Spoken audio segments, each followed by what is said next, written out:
Hello friends, welcome back. आज Monday है, अर्थनीति का थर्ड वीडियो हम लोग करेंगे। आज एक बहुत इंपॉर्टेंट कॉन्सेप्ट हम डिस्कस करेंगे, the concept of relationship between democracy and social welfare. ये डिबेट बड़ा इंपॉर्टेंट है, और डिबेट इंपॉर्टेंट इसलिए बिकॉज यहाँ पर we basically try to address two questions. पहला इशू ये है which is called the practical issue, and second is called the conceptual issue. तो यहाँ पर क्वेश्चन ये उठता है प्रैक्टिकल लेवल पे, पहली बात कि does democracy promote social welfare और नो। तो आज की डेट में जब हम ये डिबेट करते हैं इंडिया के भी कॉन्टेक्स्ट में, तो ये पहला क्वेश्चन आता है कि does democracy promote social welfare और नॉट। और दूसरी चीज़ है कि एक कंसेप्चुअल इशू है।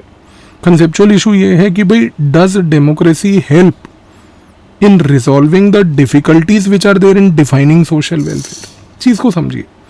पहला जो है प्रैक्टिकल इशू है कि एक डेमोक्रेसी में क्या सोशल वेलफेयर हो सकता है या नहीं हो सकता। Does democracy help social welfare और नो। लेकिन जो कंसेप्चुअल इशू है जिसको हम थियोरेटिकली स्टडी करते हैं वो प्रैक्टिकल इशू से अलग है। थियोरेटिकली अगर हम बात कर रहे हैं कंसेप्चुअल लेवल पे, तो हम ये कह रहे हैं कि does democracy help in resolving difficulties which arise in defining social welfare. क्योंकि आज की डेट में सोशल वेलफेयर और डेमोक्रेसी के रिलेशनशिप को एक्सप्लेन करना बहुत टफ है। और इस डिलेमा को कैसे रिजॉल्व किया जाए, इंडिया के कॉन्टेक्स्ट में क्या डिबेट है। अब ये इशू अराइज हुआ क्योंकि दो इंपॉर्टेंट स्कॉलर्स थे। पहला था Kenneth arrow, KENNETHARRO, Kenneth arrow, and दूसरा था John graph, JOHN graph, GRAFF। अब ये जो दो स्कॉलर्स थे, दो इकोनॉमिस्ट थे, इन्होंने एक बेसिकली एक बुक लिखी। उस बुक का नाम था सोशल चॉइस एंड इंडिविजुअल। अब इस बुक में सोशल चॉइस एंड इंडिविजुअल्स में इन लोगों ने एक आर्ग्यूमेंट प्रपोज किया, और ये कंसेप्चुअल लेवल पे प्रपोज किया, थियोरेटिकल लेवल पे प्रपोज किया। दे सेड कि भाई when it comes to democracy and social welfare there is a weak link. Weak link का मतलब होता है कि भाई democracy does not help in promoting social welfare. अच्छा, अब ये बात इन्होंने थियोरेटिकली आर्ग्यू करी, थ्योरी बनाकर आर्ग्यू करी कि भाई अगर किसी कंट्री में डेमोक्रेसी है तो उसमें सोशल वेलफेयर प्रमोट नहीं होगा। अब सबसे पहले सवाल उठता है कि इन्होंने ये ऐसा आर्ग्यूमेंट क्यों दिया। समझिए, इन्होंने एक आर्ग्यूमेंट जो ये दिया वो इसलिए दिया because they analyse the south east Asian countries. South east Asian countries जो हैं, वर्ल्ड वॉर 2 खत्म होने के बाद these countries at that time were primarily authoritarian countries. अब ये डेमोक्रेसीज तो थी नहीं। अब ये मेजॉरिटी अथॉरिटेरियन कंट्रीज जो थी, इन्होंने ओपन इकोनॉमी का प्रिंसिपल अपनाया। ओपन इकोनॉमी का इन अ सिंपल लैंग्वेज मतलब होता है कि इन्होंने ट्रेड बेस्ड इकोनॉमी अपनाई। जो साउथ ईस्ट एशियन कंट्रीज थी, जब उन्होंने ट्रेड बेस्ड इकोनॉमीज को स्टार्ट किया और एक अथॉरिटेरियन रेजिम रख के स्टार्ट किया, उसके अथॉरिटेरियन रेजिम में होने के बाद भी these south east Asian countries were able to have aggressive growth. हम जानते हैं कि साउथ ईस्ट एशियन कंट्रीज को आज की डेट में हम लोग एशियन टाइगर्स भी बोलते हैं। Not only Asian tigers for that matter, we also call the south east Asian countries today very importantly even butterfly economies. Butterfly economies का मतलब होता है कि जैसे बटरफ्लाई होती है, एक जगह पे रुकी और एकदम से उड़ गई, वैसे ही ये साउथ ईस्ट एशियन इकोनॉमीज थी। तो केनेथ हैरो ने अपनी रिसर्च में और जॉन ग्राफ ने ये बात बोल दी कि देखो भाई, we have analysed South east Asian countries, और South east Asian countries were all authoritarian regimes. So thereby बाय अगर इन कंट्रीज में सोशल वेलफेयर हुआ, इन कंट्रीज में ग्रोथ हुई और अथॉरिटेरियन होने के बाद हुई, तो then it proves one thing very clearly कि भाई डेमोक्रेसी और सोशल वेलफेयर के बीच में कोई रिलेशनशिप ही नहीं है। इसीलिए इन्होंने क्या पॉइंट बोला जो मैंने आपको बताया कि भाई democracy has a weak link with social welfare. अब सवाल दूसरा उठता है कि what was the case of India. India का केस ये था कि भाई after we became independent we adopted a democracy society, और हमने बोला कि भाई हम डेमोक्रेसी में रह के सोशल वेलफेयर करेंगे। अच्छा, अब जब हमने बोला कि डेमोक्रेसी में रह के सोशल वेलफेयर करेंगे, तो इस पर्टिकुलर पूरे थीम को जो हमने अपनाया, इसको कंसेप्चुअली एक्सप्लेन कैसे किया गया। तो यहां पर एक स्कॉलर था Robert Barro, Robert ROBERT, Barro BARRO। Robert Barro ने क्या किया कि he examined India, he analysed the Indian society. उसने दो चीजें बहुत इंपॉर्टेंट बोली। उसने कहा कि देखो भाई, इंडिया में दो क्वेश्चंस हैं। फर्स्ट क्वेश्चन इज कि can democracy in India promote social welfare, और सेकंड क्वेश्चन है कि can democracy create social tension rather than social welfare? क्योंकि इंडिया ने क्या बोला कि उन्होंने कहा कि भाई we are going to be a democratic country and being a democratic country we are going to today go for what is called a social welfare. तो सारा डिबेट अब ये था कि भाई आइदर इंडिया में democracy can promote social welfare, this is the conceptual question number 1, and the conceptual question number 2 is what कि democracy is a source of tension. अच्छा, अब हुआ क्या कि रॉबर्ट बारो ने एक्सप्लेन करने के लिए सेकंड क्वेश्चन को पहले पकड़ा कि democracy is a cause of social tension in India. उसने इस पॉइंट को इलेबोरेट करने की कोशिश करी और इस पॉइंट को इलेबोरेट करने के लिए उसने एक स्प्लिट थ्योरी अपनाई। He conceptualised what we call as a split theory. What is a split theory of Robert Barro? So Robert Barro said in the split theory कि भाई in India when it says कि we are going to go for democracy based social welfare, India has to address two questions. Either it can choose democracy or it can choose social welfare.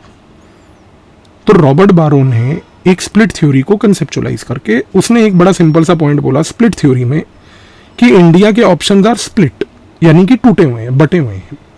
बटे हुए ऐसे हैं कि India के पास एक option ये है कि भाई या तो इंडिया डेमोक्रेसी चूज कर ले और या फिर इंडिया जो है सोशल वेलफेयर चूज कर ले। दोनों नहीं हो सकते। और उस समय उसने ये बात इसलिए भी बोली दोनों नहीं हो सकते क्योंकि उसने कहा कि भाई केनेथ एरो की जो रिसर्च है साउथ ईस्ट एशिया में वो भी यही बात बोल रही है, आप एक ही चूज कर सकते हो। क्योंकि उन्होंने अथॉरिटेरियन रह के ग्रोथ पे फोकस करा, दे डिडंट चूज डेमोक्रेसी। अब हुआ क्या, रॉबर्ट बारो ने क्वेश्चन तो कंसेप्चुअली डिफाइन कर दिया, पर उसने कहा कि भाई ये जो स्प्लिट थ्योरी है कि India must choose either between democracy और must choose between social welfare, इसका आंसर मैं इमीडिएट नहीं दूंगा। He studied Indian economy for almost 20 years. उसने इंडियन इकोनॉमी की परफॉर्मेंस को लगभग 20 साल रिसर्च करके ऑब्जर्व किया। 20 साल के बाद उसने अपनी स्प्लिट थ्योरी का आंसर पाया। और आंसर क्या पाया? उसने ये पाया कि भाई देखो, इंडिया के कॉन्टेक्स्ट में we have to first define how the Indians view development. उसने कहा कि देखो, इंडिया कहती है कि भाई development means freedom of the people to live lives, enjoy lives, and development means higher industrialization. उसने कहा कि भाई इंडिया सेज कि development is all about 3 things for us. Development means number 1 freedom to live lives the way they want.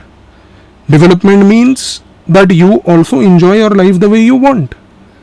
और तीसरा उसने बोला कि development means higher level of industrialisation. अच्छा, उसने इस पर्टिकुलर पॉइंट को फर्दर इलेबोरेट करते हुए बोला कि अगर हम इंडिया के लॉजिक को डेवलपमेंट के देखें तो one thing is very clear that India का concept of development is that they want to look at development as a freedom. क्योंकि यहां पर फ्रीडम है पीपल को to live the life their way, freedom है पीपल को to choose the way they want to live. They decide everything how they want to enjoy their life. तो उसने कहा कि बॉस देखो, development in India is like a freedom. और सबसे बड़ी बात उसने ये बोली कि जब हम बात करते हैं इस फ्रीडम की, it is in this freedom that India also places democracy. अब देखो, ये एक कंसेप्चुअल इशू है, इस चीज को ध्यान से समझ लो. वो क्या बोल रहा है? वो कह रहा है कि देखो, अगर डेमोक्रेसी के अंदर इंडिया जैसी कंट्री में अगर वो कह रहा है कि development is all about freedom, then this freedom that is there is not just freedom to live, is not just the freedom to decide आप कैसे रहना चाहते हो, बट ये जो फ्रीडम है ना, इसी फ्रीडम का पार्ट है डेमोक्रेसी. और जो डेमोक्रेसी है which is a part of this larger freedom, this democracy explains the political liberties given in India. ध्यान से देखो, वो कह रहा है कि अगर हमारे इंडियन कॉन्स्टिट्यूशन में पॉलिटिकल लिबर्टीज मिली हैं, उन पॉलिटिकल लिबर्टीज को अगर हम कॉन्स्टिट्यूशन के थ्रू कहते हैं कि भाई this is what we call as our democracy, तो वो कह रहा है कि भाई this democracy is also a part of the larger freedom. So you see, one very important point here of Robert Barro and his research that he concluded was कि in a country like India, democracy is a part of development. Democracy is a part of social welfare. तो उसने कहा कि यार 20 साल पहले जो मैंने स्प्लिट थ्योरी प्रमोट की थी, जिसमें मैंने कहा था कि India has to choose between democracy या सोशल वेलफेयर, मेरी थ्योरी गलत प्रूव हो गई, क्योंकि इंडिया सिंपल पॉइंट बोल रहा है कि boss development is my larger umbrella and democracy is a part of that development. Democracy which I am offering to my people is basically a part of development, क्योंकि boss democracy जो है वो development का part इसलिए है क्योंकि development is defined as freedom and democracy is one part of political freedom. और उसके बाद बहुत सारी रिसर्चेज हुई, और जब बहुत सारी रिसर्चेज हुई तो आज की डेट में इंडिया के इस डिबेट के बाद ये चीज़ क्लियर हो गई है कि आप डेवलपमेंट और डेमोक्रेसी के बाइनरीज नहीं रख सकते कि दो में से एक चूज कर लो. आप आज की डेट में सिंपल चीज है कि डेवलपमेंट को प्रमोट करोगे तो डेमोक्रेसी स्ट्रेंथन होगी. एंड अगर आपने ये पॉइंट अब समझ लिया कि how development is related to freedom and democracy is part of that freedom, so more development means more democracy, because more development means more freedom. So therefore India does not look at this debate in binary logic. For us, development is what matters. अगर आपको ये point समझ आया है तो अब आप समझोगे कि कभी भी हम जब इंटरनेशनल लेवल पे जाते हैं, तो हम जब क्लाइमेट चेंज के डिबेट में भी आर्ग्यू करते हैं, तो हम ये पोजीशन क्यों रखते हैं, हम बार बार ये बात क्यों बोलते हैं, हमारी पोजीशन ये क्यों रहती है कि भाई India needs to do development first, because for us development is not just physical development, development is freedom. And development which is freedom also includes political freedom which includes democracy. तो हमारा principled stand ये है, any attempt to curtail our development is also an attempt to narrow down our democracy. थोड़ा सा conceptual issue था, but I hope कि ये जो democracy and development debate है, I am telling you 95% बच्चों को ये क्लियर नहीं होता, बट मैंने आपको बहुत ही सरल शब्दों में समझा दिया है.